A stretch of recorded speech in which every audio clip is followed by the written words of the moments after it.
ನಮಸ್ಕಾರ. ಕರ್ನಾಟಕ ಕನಕಪುರದ ಶ್ರೀನಿವಾಸ್ ವಾರ್ನಿಂಗ್, ರೊಚ್ಚಿಗೆದ್ದ ಪ್ರೇಮ್, ಜೋಗಿ ಪ್ರೇಮ್ ಮತ್ತು ಎ.ಪಿ. ಅರ್ಜುನ್.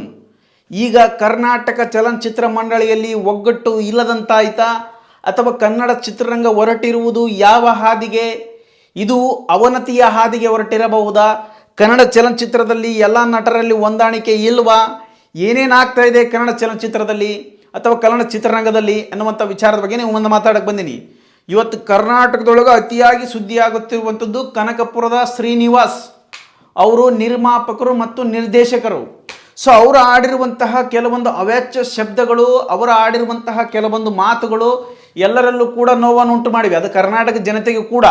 ಯಾಕಪ್ಪ ಅಂದ್ರೆ ವಿಚಾರ, ಒಬ್ಬ ವ್ಯಕ್ತಿ ದೊಡ್ಡವನ ಆಗ್ಯಾನ ಅಂದ ಬಳಿಕ ನೀ ಏನೇ ಯಾರನ್ನ ಬೆಳೆಸಿರಪ್ಪ, ಇದು ಇವತ್ತೆಲ್ಲರನ್ನ ತುಳಿಯುವಂತಹ ಕಾಲವೇ. ನಿನ್ನನ್ನು ತುಳಿದಿರ್ಬೋದು, ತುಳಿದಿದ್ದಾರೆ ಎನ್ನುವಂಥ ಒಂದೇ ಒಂದು ಕಾರಣಕ್ಕಾಗಿ ನೀನು ಅವರ ಬಗ್ಗೆ ಅವ್ಯಾಚ್ಯ ಶಬ್ದಗಳಿಂದ ಬೈತಿ ಅನ್ನೋದಾದರೆ ನಿನ್ನ ವಯಸ್ಸೇನು, ನಿನ್ನ ಮಾತುಗಳೇನು, ನಿನ್ನ ಬಗ್ಗೆ ಇರ್ತಕ್ಕಂಥ ಗೌರವವನ್ನು ಇರೋದನ್ನು ಕಳ್ಕೊಂಬಿಟ್ಟು ನೀನು ಇವಾಗ ಏನು ದೊಡ್ಡ ಏನು ಏನು ವಯಸ್ಸಿನ ಹುಡುಗ ಮಾತಾಡ್ದಂಗೆ ಮಾತಾಡ್ತೀವಿ. ಒದ್ರಿ ಎದ್ದೇಳಕ್ಕೆ ಬರಲ್ಲ. ಏನು ಮಾತಾಡಬೇಕು, ಯಾವ ರೀತಿ ಮಾತಾಡಬೇಕು ಅದನ್ನು ಅರ್ಥ ಮಾಡ್ಕೋಬೇಕು. ಈಗ ನಾವು ಮಾತಾಡ್ತೀವಿ ಒಂದು ಬಳಿಕ ನಾವು ಮಾತಾಡಿದರೆ ಸರಿ ಅಂತಲ್ಲ, ನೀನು ಮಾತಾಡಿದ ಸರಿ ಇಲ್ಲ ಅಂತ ನಮ್ಮ ಭಾವನೆಪ್ಪ. ಅವ್ಯಾಚ್ಯ ಶಬ್ದಗಳನ್ನು ಬಳಸುವಂಥದ್ದು ಹಿರಿಯರಾಗಿ ಅದನ್ನು ಸ್ವಲ್ಪ ಮಾತು ಅದುಮಿನಲ್ಲಿ ಇಟ್ಕೋಬೇಕು. ಇದು ಭಾಳ ಒಳ್ಳೆಯವರ ಲಕ್ಷಣ. ನಿಮಗೆ ಅಷ್ಟೊಂದು ಏನರ ಕೋಪ, ಅಷ್ಟೊಂದು ತಿಂಡಿ, ಭಾಳ ಜಗಳ ತಕ್ಕಬೇಕಂತಾನೆ ಭಾಳ ಮನಸ್ಸಿನಾಗಿತ್ತಪ್ಪ ಅಂದರೆ ಕನ್ನಡ ಚಿತ್ರರಂಗ ಮಂಡಳಿ ಐತೆ. ಅಲ್ಲಿಗೆ ಹೋಗ್ಬೇಕು. ಕರ್ನಾಟಕ ಚಲನಚಿತ್ರ ಮಂಡಳಿ ಅಂತ ಐತೆ. ಅಲ್ಲಿಗೆ ಹೋಗ್ಬೇಕು, ಕೇಸ್ ಕೊಡಬೇಕು. ನನಗೆ ಹಿಂಗೆ ಅನ್ಯಾಯ ಆಗೈತಿ, ಅವ್ರನ್ನೆಲ್ಲರನ್ನ ಕೇಸ್ ಕೊಟ್ಬೇಕು, ನೀವು ಫ್ಯಾಕ್ಷನ್ ತಗೊಂತೀರಲ್ಲ, ನಾನು ಪೊಲೀಸ್ ಸ್ಟೇಷನ್ಗೆ ಹೋಗಲ್ಲ, ಒದ್ದು ಬಳಗಾಕ್ಸನ್ ಅಂತ ಹೇಳ್ಬೇಕು. ಅದು ಬಿಟ್ಟು ಯಾವುದೋ ಸಿನಿಮಾ ಪ್ರಮೋಷನ್ಗೆ ಹೋದಾಗ ನೀನು ಬಾಯಿಗೆ ಬಂದಂಗೆ ಸೋ ಮಗ, ಬೋಳಿ ಮಗ, ಇನ್ನೊಂದು ಮಗ ಎಲ್ಲರ ಬಗ್ಗೆ ಯಥೇಚ್ಛವಾಗಿ ಮಾತನಾಡಕತ್ತಿ ಬಿಟ್ರೆ ಇದು ಮಾತನಾಡುವಂಥದ್ದಲ್ಲ. ಇವರನ್ನು ಕಟ್ಟುಪಾಡುಗಳಲ್ಲಿ ಅಥವಾ ನೀವು ನಿರ್ಬಂಧ ಈ ರೀತಿ ಮಾತಾಡಬಾರ್ದು, ನಿನ್ನ ಕೂಡ ಒಳಗಾಗ್ತೀವಿ ನೋಡಿ. ಅದನ್ನು ವಿರೋಧ ಮಾಡೋರು ಯಾರ್ಯಾರ್ಯಾರಿಲ್ಲ ಕರ್ನಾಟಕದೊಳಗೆ. ಕನ್ನಡ ಚಲನಚಿತ್ರ ನಟರು ಯಾರ ಪಾಡಿಗೆ ಅವರು ಯಾರ್ದವ್ರು ತಿಳ್ಕೊಂಡು ಎದ್ದು ಹೊಂಟ್ಬಿಟ್ರೆ ನನ್ನ ತಂಟೆಗೆ ಬಂದಿಲ್ಲ ಬಿಡು, ನನ್ನ ಸುದ್ದಿಗೆ ಯಾಕೆ ಬೇಕಂತ ಅವ್ರು ಸುಮ್ಮನೆ ಆಗ್ಯಾರ. ಇವ್ರ ಪಾಡಿಗೆ ಇವರು ಹೋರಾಟ ಮಾಡಕತ್ತಾರೆ. ಈಗ ಇದನ್ನು ಸಿಟ್ಟಿಗೆ ಎದ್ದಿರುವಂತಹ ತಾಯಿ ಬಗ್ಗೆ ಮಾತನಾಡೋದು, ಒಂದು ಹೆಣ್ಣಿನ ಬಗ್ಗೆ ಮಾತಾಡೋದು, ಒಬ್ಬ ನಿರ್ದೇಶಕ, ಒಬ್ಬ ನಿರ್ಮಾಪಕ ಮಾತನಾಡುವಂಥ ಮಾತುಗಳು ಅವು. ನಿಮ್ಮ ವಯಸ್ಸಿನೇನು, ಮಾತಾಡ್ತಿರುವಂಥ ಮಾತುಗಳೇನು?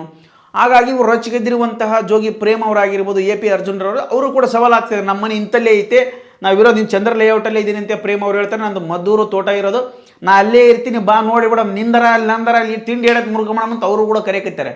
ಇದು ಬೇಕಾ? ಇದು ಈಗ ಏನು ಗೆಣಸು ಕೀಳಕ್ಕಾಗ್ತೈತೆ ನಿಮ್ಮಿಂದ? ಆಯ್ತು, ಅವ್ರು ಬೆಳೆದಿರ್ಬೋದು, ಆಯ್ತಪ್ಪ, ನಿನ್ನಿಂದನೇ ಬೆಳೆದಾರ ಅಂತ ಹಿಡ್ಗ ಅಂದ್ರೆ ನೀನು ಬೆಳೆಸಿದ ಮಾತ್ರ ನಿನ್ನಿಂದನೇ ಅಡ್ಡಾಡ್ಬೇಕು, ಬಾಲ್ ಹಿಡ್ಕೊಂಡು ಇದು ಯಾವ ನ್ಯಾಯ? ಇದು ನನಗೆ ಒಂದು ಅರ್ಥ ಆಗುತ್ತೆ. ಈಗ ಆಯ್ತು, ನೀ ಬೆಳೆಸಿದೆ ಅನ್ನೋ ಅಂತ ಕಾರಣಕ್ಕೋಸ್ಕರ ನಿನ್ನ ಫೋನಿಗೆ ಕಾಯ್ಕೊಂತ ಕುಂದಿರ್ಬೇಕು. ಅವ್ರು ನಮ್ಮ ಸರ್ ಫೋನ್ ಮಾಡ್ತಾರೆ, ಶ್ರೀನಿವಾಸ್ ಸರ್ ಫೋನ್ ಮಾಡ್ತಾರೆ, ನೋಡ್ಬೇಕು, ನಾನು ಮಾಡಲು ಬೈತಾರೆ, ನಮಗೆ ಅನ್ನ ಕೊಟ್ಟಂತ ದೇವರು. ಸರಿ, ಮರಿಬಾರ್ದು, ಅದು ಬೇರೆ ಪ್ರಶ್ನೆ. ಬಟ್ ಅವ್ರು ಮರ್ತಿರ್ಬೋದು. ಬಟ್ ನಮ್ಮದು ಏನೈತಲ್ಲ, ಬೆಳೆಸೀವಿ, ನಮ್ಮ ಪ್ರತಿಭೆ ಸುಮ್ಮನೆ ಆಗ್ಬಿಡ್ಬೇಕತ್ತಾಗ. ಯಾಕಪ್ಪ ಅಂದ್ರೆ ಇದು ಎಲ್ಲರನ್ನ ತುಳಿಯುವಂಥ ಕಾಲ. ಇದು ಎಂತೆಂಥವ್ರನ್ನ ತುಳಿದು ಬಿಟ್ರೆ ಈ ತಂದೆ ತಾಯಿಗಳನ್ನೇ ನೆನ್ಸಂಗಿಲ್ಲ ಜನ. ಆಸ್ತಿ ಮಾಡಿ ತಿಂಬೋಟಿಟ್ಟೋಗಿರ್ತಾರೆ, ಸತ್ರನು ಈ ಕಳ್ಳರ ಮಕ್ಕಳಿಗೆ ಬದುಕಿದ್ದು ತಮ್ಮ ಮಕ್ಕಳು ತಿಂದು ಸತ್ರನ ಮುರಿಯಂಗಿಲ್ಲ, ಅಷ್ಟು ಆಸ್ತಿ ಮಾಡಿಟ್ಟಿರ್ತಾರೆ. ಅಂಥವ್ರದ್ದು ಒಂದು ಫೋಟೋ ಹಾಕ ಕೂಡ ಹಿಂದೆ ಮುಂದೆ ನೋಡ್ತಾರೆ ಕಳ್ಳರು. ಅಂತಾರೆ ನೀನು ಯಾವ ದೊಡ್ಡ ಸಾಚವ ಮರಯ್ಯ, ನಿನ್ನಂಥವ್ರು ನೆನೆಸರಿ ಏನು ಮಾಡಮ್ಮ ಹೇಳಿ? ನಿಂದು ಬಾಯ ಬೊಂಬಾಯ ಅವನ ಏನು ಮಾತಾಡ್ತಿದ್ದಿ, ತೊಡೆ ತಟ್ತಿದ್ದಿ, ಗುಂಡಿಗೆ ಹೋಗ್ತಿದ್ದಿ, ಕ್ಯಾಕೆ ಹೊಡಿತಿದ್ದಿ, ಅಬಾಬಾಬಾಬಾ, ದೊಡ್ಡ ಲೆಕ್ಕಪ್ಪ ನಿಂದು ಮಾತು. ಏನು ಒಂದು ಅರ್ಥ ಆಗೋಲ್ತು. ಇನ್ನೊಂದು ವಿಚಾರ ಏನಪ್ಪ ಅಂದರೆ, ಇದನ್ನು ಕೇಳಿಸಿಕೊಂಡಂತಹ ಅಲ್ಲೇ ಇದ್ದ ಮಾಧ್ಯಮಗಳು ಏನೂ ಪ್ರಶ್ನೆ ಮಾಡಿಲ್ಲ. ನೀವು ಮಾಧ್ಯಮಗಳ ಕೆಲಸ ಏನಾದ ಹೇಳ್ರಿ ನಿಮ್ಮದು ಫಸ್ಟ್. ಅಂದರೆ ಯಾರು ಏನಾರ ಮಾತಾಡ್ಕೇಳಿ ವಿಡಿಯೋ ಮಾಡ್ಕೊಂಡು ಅದನ್ನು ಹೋಗಿ ಸರ್ ನಿಮ್ಗೆ ಹಿಂಗೆ ಅಂದಾರ, ಇದಕ್ಕೆ ನೀವೇನು ಗೆಣಸು ಕೀಳ್ತೀರಿ ಅಂದ್ರೆ ನೀವೇನು ಕೌಂಟ್ರ್ ಕೊಡ್ತೀರಿ?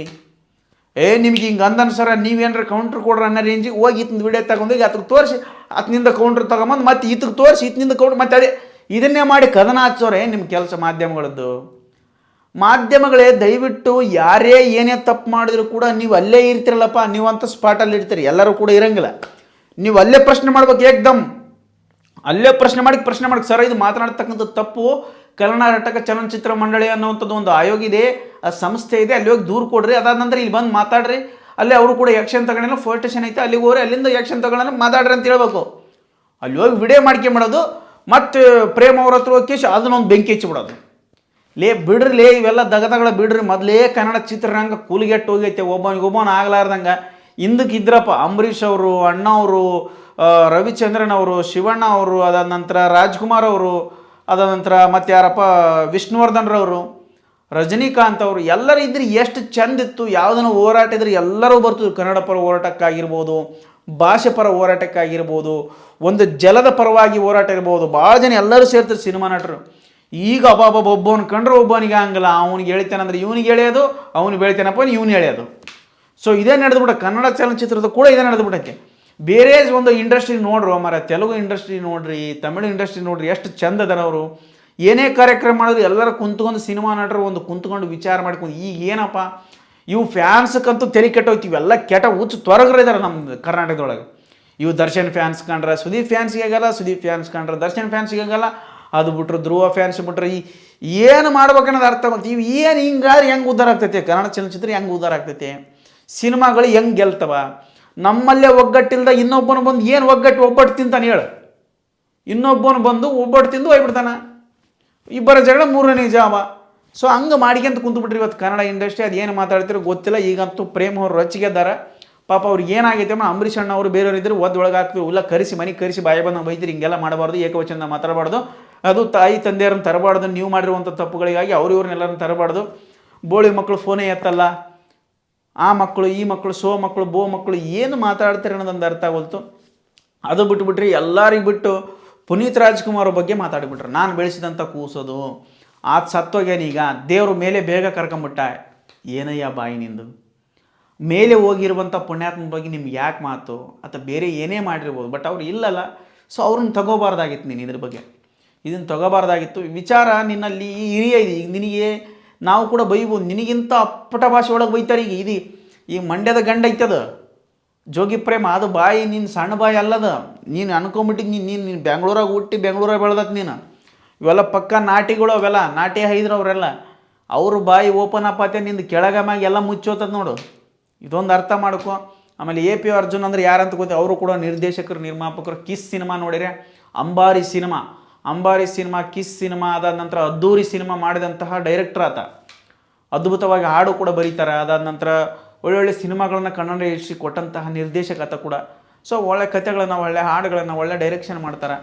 ನಿರ್ಮಾಪಕರು ಕೂಡ ಒಂದೊಂದು ಸರಿ ಆಗಿದ್ದಾರೆ. ಸೊ ಹಂಗಾಗಿ ಅವರು ಕೂಡ ಒಳ್ಳೆಯವರು. ಈ ರೀತಿಯಾಗಿ ಮಾತನಾಡುವಂಥದ್ದು ತಪ್ಪು ಎನ್ನುವಂಥದ್ದು ನನ್ನ ಭಾವನೆ. ಇದ್ರ ಬಗ್ಗೆ ನಿಮಗೇನು ಅನ್ಸಕತ್ತೈತಿ? ಈ ರೀತಿಯಾಗಿ ತಪ್ಪುಗಳು ಮಾಡೋದ್ರಿಂದ ಏನಾಗ್ತೈತೆ, ಕನ್ನಡ ಚಲನಚಿತ್ರದ ಬಗ್ಗೆ ಬೇರೊಂದು ಚಲನಚಿತ್ರ ಮಂಡಳಿಗೆ ಅಸಹ್ಯಕರ ಭಾವನೆಗಳು ಬರ್ತವೆ. ಮತ್ತು ಬೇರೊಂದು ಕಡೆಯಲ್ಲಿ ನ್ಯೂಸ್ ಎಲ್ಲ ಸ್ಪ್ರೆಡ್ ಆಗ್ತೈತೆ. ಮಾಧ್ಯಮಗಳು ನೀವೇನಿದಿರಲ್ಲ, ನೀವು ಫಸ್ಟ್ ಬದಲಾವಣೆ ಆಗಬೇಕು. ಮಾಧ್ಯಮಗಳು ದಯವಿಟ್ಟು ನೀವು ಬದಲಾವಣೆ ಆದ್ರಪ್ಪ ಅಂದ್ರೆ ನಮ್ಮ ರಾಜ್ಯದೊಳಗೆ ಎಲ್ಲವೂ ಬದಲಾವಣೆ ಆಗ್ತದೆ. ಅದರ ರಾಜಕೀಯನ ಆಗಿರ್ಬೋದು, ಶಿಕ್ಷಣ ಕ್ಷೇತ್ರವೇ ಆಗಿರ್ಬೋದು, ಸಿನಿಮಾ ಕ್ಷೇತ್ರವೇ ಆಗಿರ್ಬೋದು, ಕಲಾ ಕ್ಷೇತ್ರವೇ ಆಗಿರ್ಬೋದು, ವಾಣಿಜ್ಯ ಕ್ಷೇತ್ರವೇ ಆಗಿರ್ಬೋದು, ಯಾವ್ಯಾವ ಕ್ಷೇತ್ರದಲ್ಲಿ ನೀವು ಯಾರಿಗೆ ಪ್ರೋತ್ಸಾಹವನ್ನು ಕೊಡ್ತೀರಿ, ಯಾವುದನ್ನು ಪ್ರಶ್ನೆ ಮಾಡ್ತೀರಿ, ಯಾವುದನ್ನು ತೋರಿಸ್ತೀರಿ ಅನ್ನೋದ್ರ ಮೇಲೆ ಡಿಪೆಂಡ್ ಅಪ್ ಆಗ್ತದೆ. ಕನ್ನಡ ಚಲನಚಿತ್ರ ಅರ್ಧ ಎತ್ತುಕೊಟ್ಟು ಹೋಲಕ್ಕೆ ನೀವೇ ಕಾರಣ. ಈ ದರ್ಶನ್ ಫ್ಯಾನ್ಸು ಮತ್ತು ಸುದೀಪ್ ಫ್ಯಾನ್ಸಿಗೆ ಕಿಡಿ ಹೆಚ್ಚು ಕುಂತು ಬಿಡ್ತೀರಿ. ಈಗ ಧ್ರುವ ಮತ್ತು ದರ್ಶನ್ ಫ್ಯಾನ್ಸ್ಗೆ ಹೆಚ್ಚು ಕುಂತೀರಿ. ಅವರು ಕೂಡ ಜೈಲಿಗೆ ಹೋಗಿ ಎಲ್ಲರ ಬಗ್ಗೆ ಮಾತಾಡ್ಬಿಟ್ಟಾನ. ಕನಕಪುರ ಶ್ರೀನಿವಾಸ್ ಆತನ ಬಗ್ಗೆ ಏನು ಹೇಳೋದು ಗೊತ್ತಾಗೋಲ್ತು. ನಾವು ಕೂಡ ಅಚ್ಚ ಕನ್ನಡದಾಗ ಬೈಬೋದು, ಆದರೆ ಭಾಳ ತಪ್ಪಾಗ್ತೈತೆ. ಅದು ಅವ್ರು ಮಾಡಿರಿ ಅಂತೇಳಿ ನಾವು ಮಾಡಬಾರ್ದು, ಅವ್ರು ತಿಂತಾರಂತ ನಾವು ತಿನ್ಬಾರ್ದು. ಇದು ಒಳ್ಳೆಯ ವಿಷಯ ಎಲ್ಲ, ಅರ್ಥ ಮಾಡ್ಕೊಳ್ರಿ. ಈ ರೀತಿ ಮಾತನಾಡುವಂಥ ತಪ್ಪು. ಹಾಗಾಗಿ ಇದನ್ನು ತಿದ್ದುಕೊಳ್ರಿ. ಮುಂದಿನ ದಿನ ಮಾಡೋ ಕ್ಷಮೆ ಕೇಳಿಬಿಡ್ರಿ, ದೊಡ್ಡವ್ರು ಆಗ್ತೀರಿ. ಕ್ಷಮೆ ಕೇಳಲ್ಲಪ್ಪ ಮತ್ತು ದಿನಕ್ಕೊಂದು ಅಧಿಕ ಹತ್ತೈತಿ, ಕೊಡ್ಲಿ ಬಡಿಗೆ ಎದ್ದೇಳ್ತಾವಂತ ನಾ ಹೇಳ್ತಾ ಈ ವಿಡಿಯೋ ಇಲ್ಲಿಗೆ ಮುಗಿಸಕತ್ತೀನಿ. ಎಲ್ಲರಿಗೂ ತುಂಬ ಧನ್ಯವಾದಗಳು.